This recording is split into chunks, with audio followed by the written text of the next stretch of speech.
কালটু দা কাম টাম নাই? কাম মানে কি ক্ষেত কি তো লাগাইছি এখন কি যে করি কত হইও না। আরে একটু কথা বলছি, ঠিক আছে? যে বন্ধুর সাথে ফোন করছে, বুঝছস? ঠিক আছে কথা বল। Hello sir.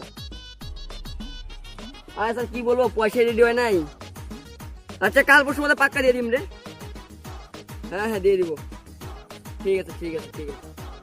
দেখ তোর একটা কথা বলে দেই, যদি কোনো বন্ধু স্যার আইসে যে কালটুর নাম জিজ্ঞাসা করছে বলে যে চিনি না। আরে আমার না তোরা দেখ না খালি যে এইবার কালকে আইবো তো, কালকে আইলো শালা যদি হাত পা না ভাঙছি আমি। 2000 years later. दिल का मेरे टूट गई रे। এ বন্ধুগণ, হ্যাঁ বলো। বলো বলো কি? এটা কালটুদের বাড়ি কোনটা রে? কালটু তো বাড়ি এদিকে তো কেউ নাই গো। দুতলা বাড়িটা দুতলা। না না কালটু না, নাই, কালটুদের কালটু বাড়িতে নাই। নাই। উপর মধ্যে একটা শেষ হলো চিংড়ি দিয়ে সুখ মুই লাইন মারো। ওইটা আমারই বউ, বুঝছিস তো?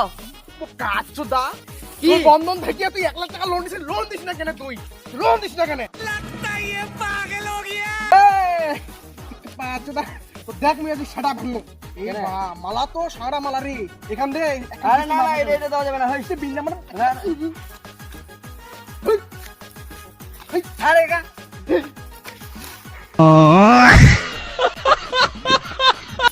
লাউরা মোর আগে মাখে আইছে, মালা খান পাইলাম, একখান কিস্তি মাফ হইলো। তোক মই ছাড়িম না রে, আলাই পড়ে থাকলো না, খালি আবার আসি মার একখান কিস্তি নিবার জন্য।